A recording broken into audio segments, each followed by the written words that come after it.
샬롬, 하나님과 동행하는 새벽기도회 달라스 임마누엘 교회 권성철 목사입니다.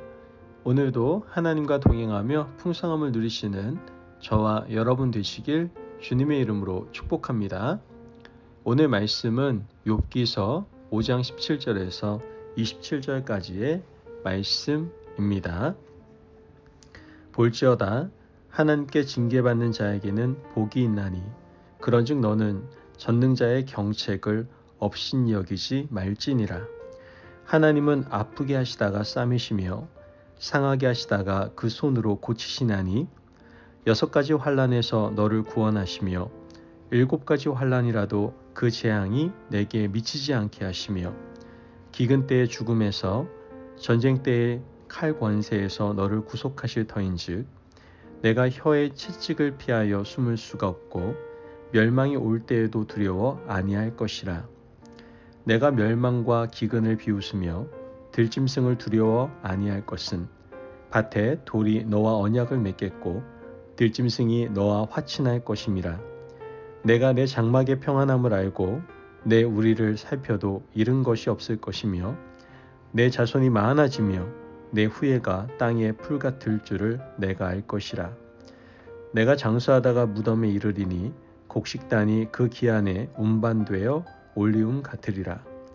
볼지어다 우리 연구한 바가 이 같으니 너는 듣고 내게 유익된 줄 알지니라. 아멘. 하나님의 말씀입니다.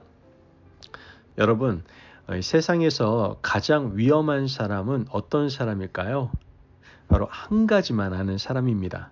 게다가 진리가 아님에도 불구하고 그 한 가지를 절대적 숙명으로 알고 그것에 목숨을 걸고 열정을 바쳐 열심히 일하는 사람, 이런 사람 굉장히 위험한 사람입니다. 그런 사람들과는 대화도 잘 통하지 않죠.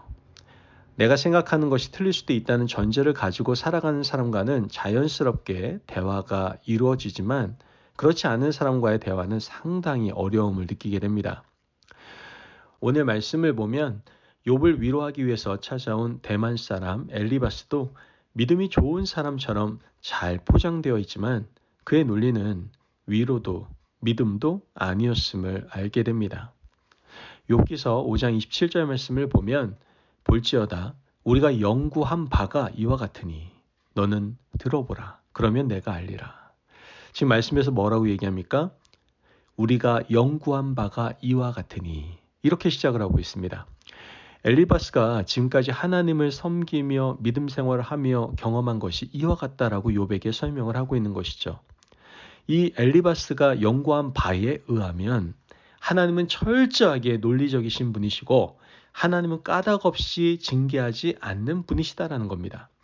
그래서 이 엘리바스는 지금 욥이 당한 고통에 대해서는 분명한 이유가 있고 아마 욥이 고백하지 않은 깊은 죄가 있다라고 확신을 하고 있었던 겁니다.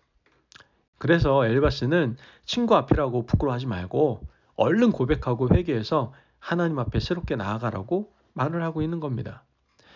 욥기 5장 8절 말씀을 보면 나라면 하나님을 찾겠고 내 일을 하나님께 의탁하리라. 17절 말씀에도 볼지어다 하나님께 징계받는 자에게는 복이 있나니 그런즉 너는 전능자의 징계를 업신여기지 말지니라. 여러분 지금 엘리바스는요 욥이 고난당하는 이유를 죄로 인한 하나님의 징계라고 단정을 짓고 있는 겁니다. 욥이 인정하지 않지만 숨겨둔 죄가 있다라고 믿고 있는 것이죠. 그래서 전능자의 징계를 업신여기지 말라. 그에게 징계받는 자는 복이 있다. 감춰진 죄를 찾아서 회개하라. 회개하면 하나님이 너를 회복시키실 것이다. 이렇게 말하고 있는 겁니다. 회복된 하나님 나라에 대해서도 아주 장황하게 설명을 해주고 있어요. 오늘 본문 23절에서 26절 말씀을 보면 밭에 돌이 너와 언약을 맺겠고 들짐승이 너와 화친할 것이며 내가 내 장막의 평안함을 알고 내 우리를 살펴도 잃은 것이 없을 것이며 내가 장수하다가 무덤에 이르리니 곡식단이 그 기한에 운반되어 올리움 같으리라. 아멘. 즉 내가 회개하면 하나님께서 이런 복을 너와 너의 가정에게 다시 허락해 주실 거야 라고 말하고 있는 겁니다. 이 말을 듣고 있는 욥의 마음이 얼마나 분통이 터지겠습니까? 자신의 생일을 저주하며 하나님께 나아가는 욥인데 자신이 하나님 안에서 믿음으로 살았음에도 불구하고 까닭없는 징계를 받고 있는 중인데 잊지도 않은 죄를 찾아내어 회개하라고 공격하는 그 친구를 바라볼 때 얼마나 답답하겠습니까? 엘리바스의 말을 읽다 보면 틀린 것이 하나도 없어 보이긴 하지 않습니까? 우리도 이 엘리바스의 논리를 따라가다 보면요, 욥에게 숨겨진 죄가 있겠거니 생각할 수밖에 없을 겁니다. 입장을 바꾸어서 우리가 욥처럼 까닭없는 고통을 당하고 있을 때 나를 깊이 사랑하는 어떤 사람이 찾아와서 이런 식으로 말한다면 사실 우리도요, 정말 내가 그런가? 정말 하나님 앞에 말하지 않은 죄가 혹시 있지 않나? 회개하고 하나님 앞에 아뢰면 하나님께서 회복시켜 주지 않을까? 하는 생각을 가지지 않을 수가 없을 겁니다.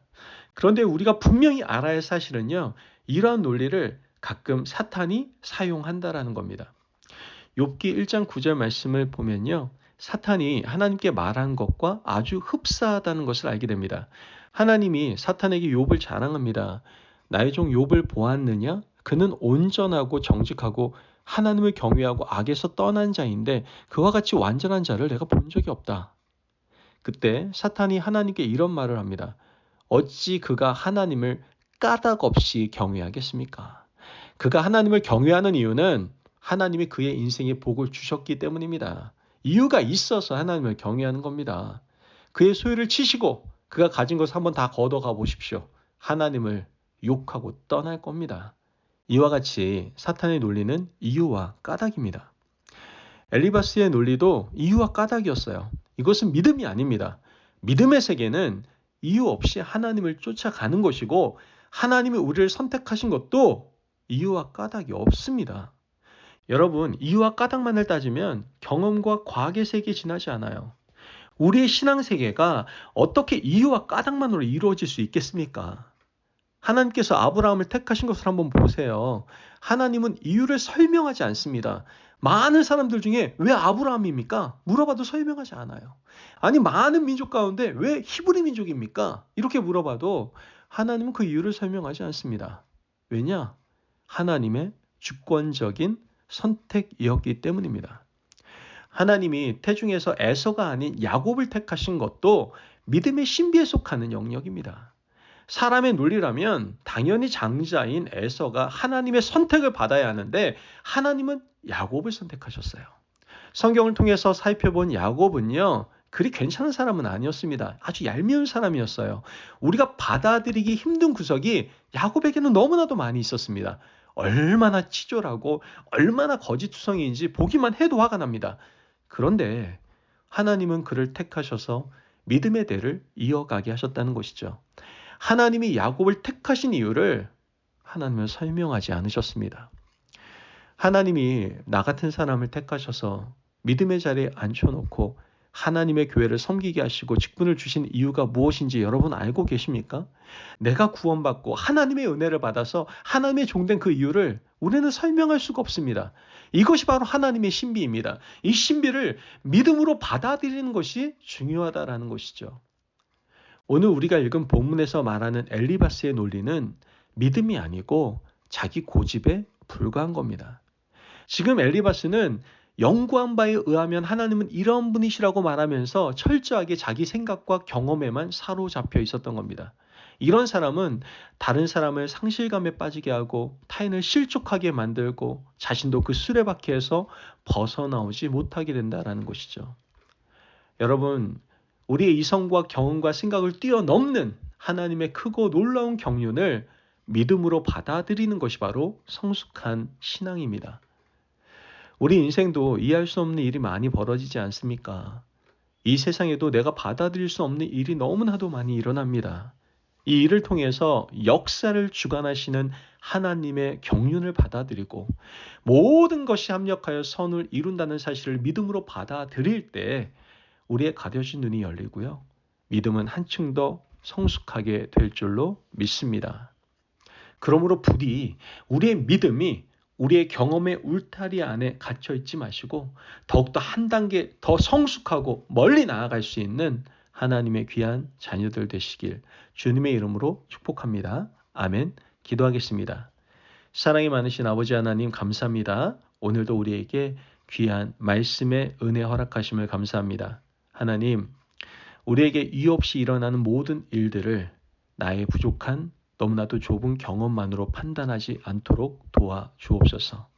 늘 하나님의 경륜을 먼저 기억하게 하시고 오직 하나님만을 의지하며 믿음으로 나아가는 하나님의 자녀 되게 하여 주옵소서. 감사하며 예수님의 이름으로 기도합니다. 아멘. 오늘도 하나님과 동행하며 풍성함을 누리시는 저와 여러분 되시길 주님의 이름으로 축복합니다. 여러분, 우리 제발 좁은 우리의 경험으로 이 세상을 판단하지 마시고 온 세상과 인간의 삶을 크신 경륜으로 인도하시는 하나님의 도우심만을 의지하며 하루하루 살아가시기를 간절히 바랍니다. 말씀 안에서 승리하십시오.